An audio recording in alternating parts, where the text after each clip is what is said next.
10 cats. Strictly speaking, it's Tess Daly. New kid on the block, it's Kondabolu. And her team captain, Richardson. And facing them tonight, hey Micky, it's Micky Flanagan. News just in, it's Krishanan Guru-Murthy. And their team captain, Sean Rock. Now, welcome your host, Jimmy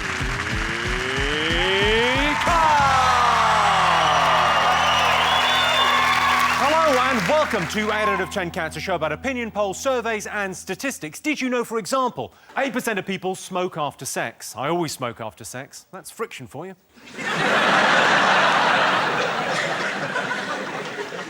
Bees collect 20 kilograms of pollen a year. I wonder what they're going to do with all those nectar points. And 25% of men say they can tell if a woman is faking an orgasm. My girlfriend doesn't fake it. Last week, she told me that she had the most mind-blowing orgasm of her life. God, I wish I'd been there. Right, let's get started.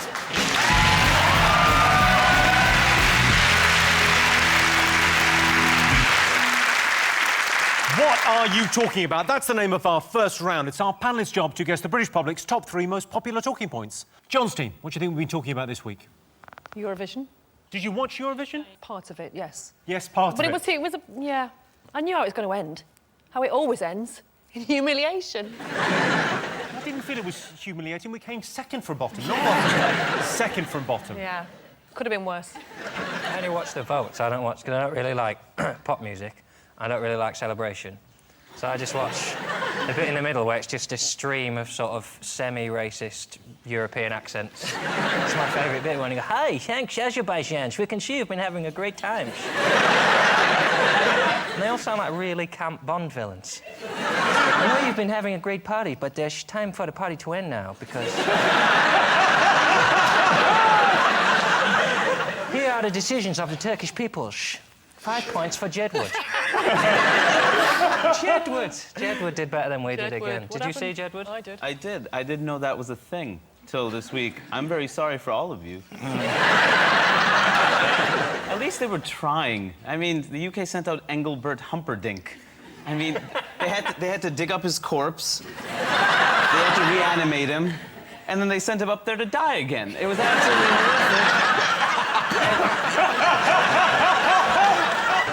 I've got a clip of Engelbert Humperdinck rocking it, frankly, in Azerbaijan. Have a look at this. Though I'll miss you forever and the hurt will run deep, only love can set you free. And if you love someone, follow your heart, 'cause love comes once. If you're lucky enough. No. What is he even saying? Love comes once if you're lucky. You know. Love comes once if you're lucky. You know. Who talks like that? Did you see the plumbing problems at the back? The way that plumbing just gave way. Well, I thought they were doing some welding. Unbelievable. I thought they were doing welding above him. There's a load of spot welding going on, and I thought, that's going to put him off. He could have got up in flames, just like that. Apparently, if he'd come last, on the way back from Azerbaijan, the BBC said they'd drop him off in Switzerland at Dignitas Clinic. He was singing for his life. You know that expression, singing for your life? I like it, though. I like it. You like Eurovision generally? Well, I think it's much better than the X Factor or The Voice, because you got one night, 26 shit acts, and that's it. And they piss off for another year. It's not 3 months drawn out and then hearing how their dog's got cancer or anything like that. Just all done with. Krishanan, did you watch the Eurovision? You know, I didn't watch it because I'd interviewed the Azerbaijani ambassador just before it began about human rights. Oh, OK. So I didn't watch it out of protest. What has he done then? He denied everything. It was quite funny. I mean, you know, because they've got hunger strikers on at the moment. They've got political prisoners, and I just asked them about it. Well, he said, no, we don't. We don't have any political prisoners, and we don't have any hunger strikers, and it's all lies. Are you sure you had the right guy? It sounds to me like you might have just... I mean, it is quite... I've seen Channel 4 News, and sometimes it's a bit slapdash.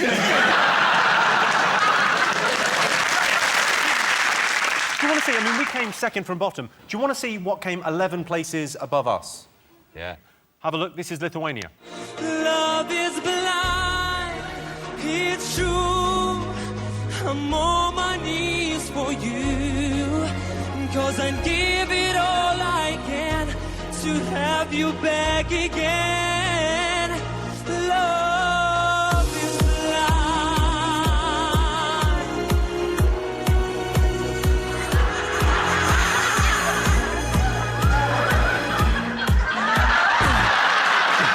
I mean...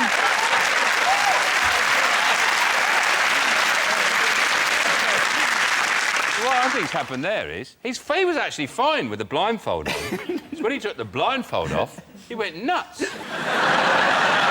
My favourite was the Albanian. Do you want to have a look? Yeah. Pretty impressive.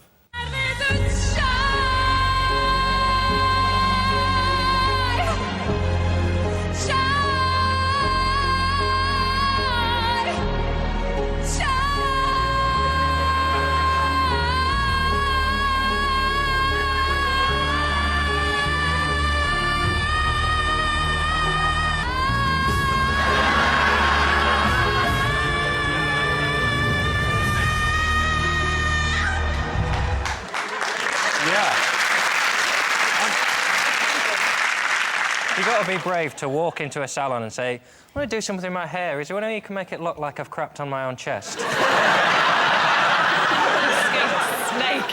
wrapped round her neck. Could you give me an outfit which makes me look like I'm trying to get out of a chimney? That reminds you of childhood, doesn't it? Can you have another look at us, doesn't it? It just looked like she was trying to squeeze out of a chimney.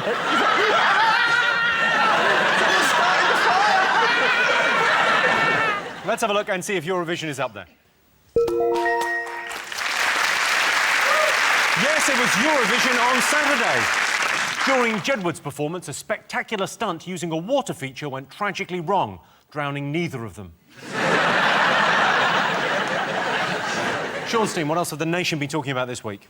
The U-turn on the Pasty Tax. It's very complicated because you can now sell a hot pasty from the oven, but you can't sell a hot pasty that's been put on a warm tray. You can sell it. You just don't get charged VAT. So you can't you have to charge VAT. I'm glad it just means no politician has to say the word pasty anymore, because we've just had enough of people... I don't mind that they don't eat them, but I just don't want to see them on telly when David Cameron was pretending he eats pasty. He goes, I had a pasty recently, and they said, what kind? He goes, I think it was a large one. It's not a kind of pasty. She's a kind of dick. If you said, oh, what's your favourite drink? He'd go, oh, beer. Well, what kind do you like? Pints. You don't have to be liked. Just say, I don't eat pasties. I don't need to. I'm the Prime Minister. Someone brings me vegetables and meats, but don't pretend you eat them. Yeah. You get the feeling with Cameron, though, that if like, the price of tampons went up, there'd be a shot of him with his trousers down going... I know what it's like, girls. Go. Once a month, oh... Campax. Wrong. Have you ever been to Greg's? Yeah, of course I have. I'm an ardent cheese onion pasty fan. We were weaned on pasties in the north. Can't you tell? I mean, look at her. Yeah. Yeah, you don't look as if you... you don't look as if you put a lot of them away, I'll be honest with you. I'm a pasty fan. You're allowed to eat a pasty and exercise as well, though. It doesn't have to...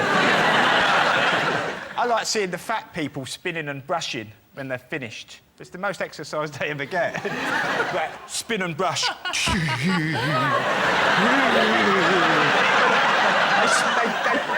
They gauge the wind. They go, and they spin and brush all the crumbs off them. If you look down any high street in the UK, you will see the spin and brush taking place most of the day. Fat people spinning and brushing. The odd one goes over. Did you see the feeder and the gainer programme with these fat women, their boyfriends who just want to feed them and feed them till they're basically like they can't get out of bed, and that arouses them. Mm. Yeah. Fatties and their feeders. Yeah, and they go down the pub. They go, oh, Ma Tracy, she's a mobile now. Whoa. Wait, I'll get home. I'm going to wash her. No, I think the food in Greggs is disgusting. Particularly the sausage rolls. Because if you have a sausage should be cooked. It should be at least brown. It's got that weird pink, fleshy quality. You feel grey. You feel like a cannibal. But you don't really go there for quality, though, Sean, do you? You hardly think, oh, I know what I fancy, some quality food, I'll pop down Greg's. You go in there because you're hungover, or you're homeless, or you're on benefits.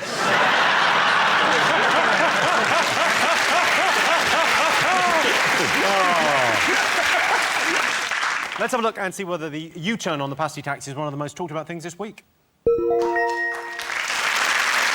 Yes, the government have announced a U-turn on taxing pasties, pies and charitable donations. Insiders suspect that David Cameron has done a deal with Greg's. A steak bake, soft drink and crisps for $2.99. OK, fingers on buzzers, one more thing to get. It's the Jubilee this weekend, isn't it? Four-day weekend. It's a 4-day bank holiday. It's really got nothing to do with the Queen, who most people don't really... The thing I hate most about the Queen is not her inherited wealth, and it's not the powers that she hasn't been elected. It's coronation chicken. You got a problem with coronation chicken? You got a problem with me, my friend. What's your problem? What's your issue? The problem is someone had some chicken and some spice and thought, do you know what we should do? Lob a lot of sultanas in there. Nobody wants fruit in meat. I don't want beef and banana pie. I don't want gammon and pineapple. But I'm glad that you can have rank food for a weekend with a little Union Jack flag in it for a woman that you're never going to meet who doesn't give a shit if you die tomorrow.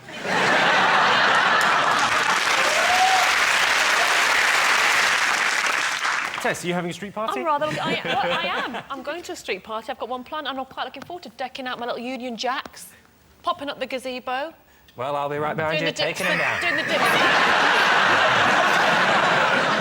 I mean, I'd really like to join in the celebrations, but I have to be sedated over the weekend because I have a rare genetic disorder where I'm sexually aroused by all things royal.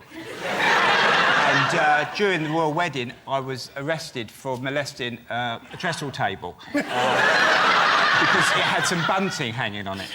And I tried to resist, and before I knew I'd mounted it, and so I have to be sedated because if I see...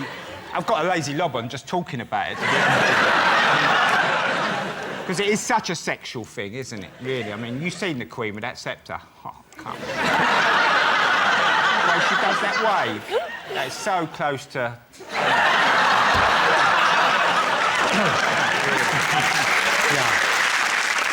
Krishanan, what are you doing on Channel 4 News to celebrate? I will be interviewing the Prime Minister.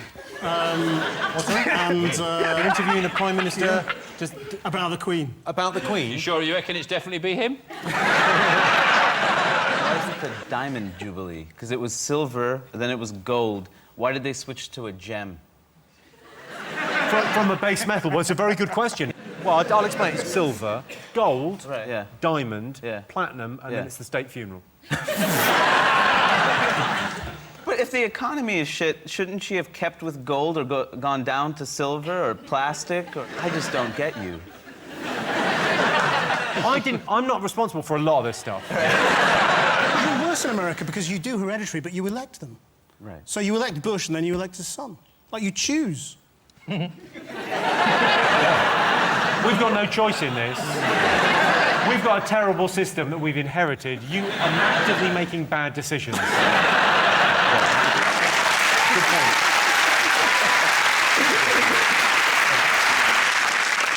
I met the Queen once, though, and it was one of those things where the Queen gets somebody, telling her who everybody is, and they must have said, oh, he's from television. And she asked me how to program her video recorder. So the Queen asked you how to program she said, her... What you should have said, what you do... Start of a really good porn film. Don't, Sean, don't. Oh, there's TV man's come round to help There's Kristen there and a toolkit there. I like the pageant. You know that pageant they're having down the barge down the Thames, and the Queen's on that special barge. I like it if behind the rest of the royal family are on an inflatable banana.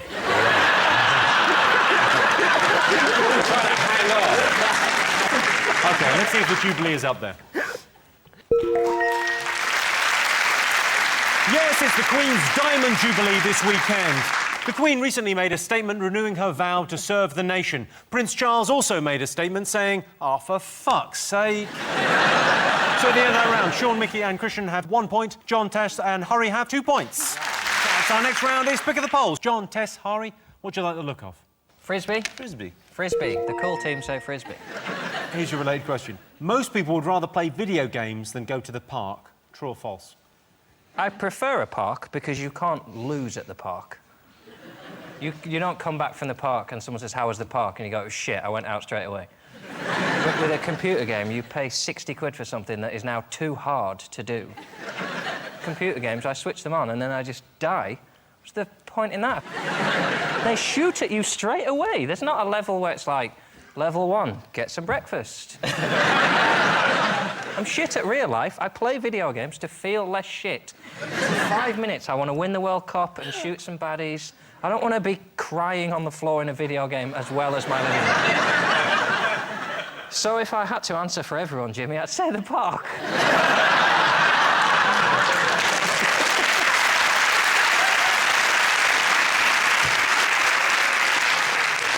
What do you think, Sean? I don't ever play computer games. Never. I think the world is... Maybe once I've been round at my nephew's house and had a quick go on the football game and they just fallen about laughing because I'm just stuck running around the corner flag and I'm going, why don't I kick it? Why can't I kick it? But no, I don't really play computer games, so it would, obviously I'd rather go to the park. When I was little, we played in the park with our mates, knocked on doors, come and play out till tea time, so your mum called you in for your tea. Climbed the trees, got flashed at by the local flasher. That happened a lot. Ari, do you play video games? No. I don't believe you. No. No, I would rather read. You play Call of Duty with your mum every day. Mum's in the audience right now because I couldn't get on the plane by myself. So... she bought me the jacket. Does your mum choose your girlfriends as well? A girlfriend? Yeah.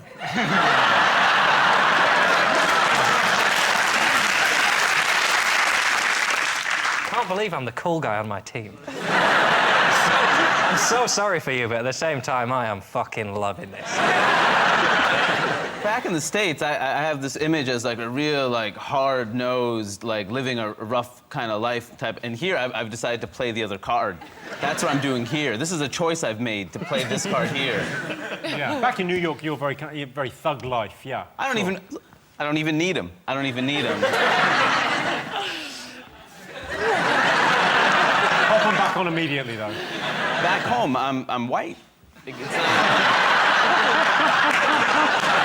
Well, let's get some answers. So most people would rather play video games than go to the park. True or false? You're saying? False, I think. You say false? What do you think? I think it's false. That is true. Luckily, I'm in charge. OK. True. You're going true. OK. I can tell you the answer is false. Only 30% of people would rather play video games than go to the park. Over now. There's not really much difference between playing a video game and going down the park with a girl. It's all about learning the right finger combinations. And if you don't know them, just rub all the buttons as fast as you can.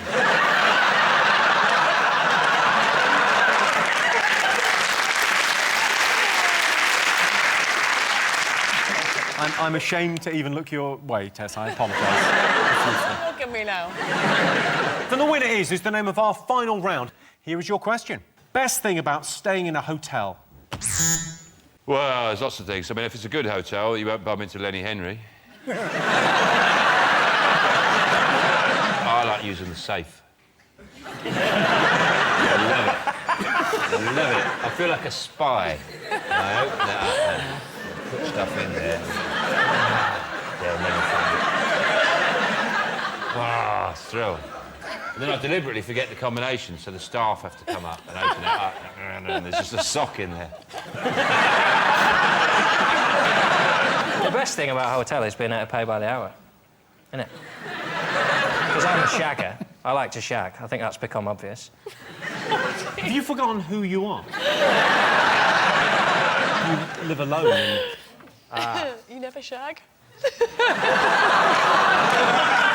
Oh, that is a Don't openly laugh in his face, Tess, as much. And sometimes that can bring him down a little bit if you just openly laugh in his face. And he's never getting any. That's going to be the sentence I hear on a loop when I'm trying to sleep tonight. I can just hear, you never shag.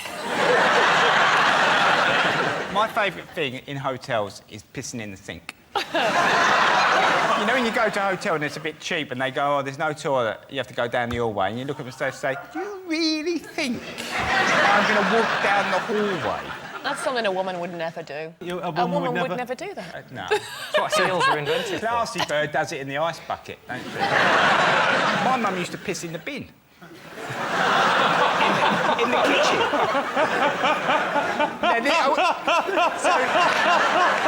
Because the house was so cold, she'd run in the kitchen and piss in the bin, right? And in the morning, I had to empty the bin. Where I was only little and I had to get the bin up and over the big bin, quite often this water would run down the bin.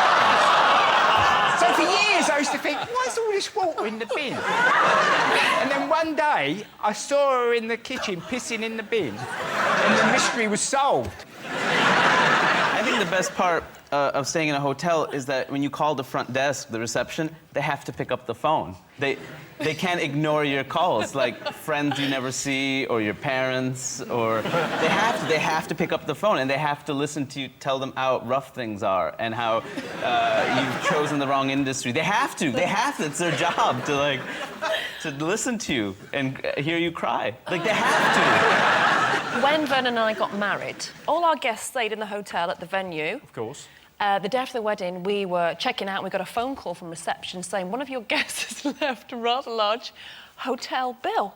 They haven't paid their bill. They're extras. So I said, oh, OK, fair enough, they must have forgot, what are the extras? And they said, well, it's about £200. I said, well, what have they had? Champagne and rooms. They said, well, actually, they've watched the entire collection of adult movies. And there's like 20 over the 2 nights. They'd had them all and a bottle of champagne while they were watching them. Seriously, I kid you not. Shall we name and shame? I can't do that. It's Bruce, I better not. Bruce. That man is an animal. OK, best thing about staying in a hotel? Room service. The right answer.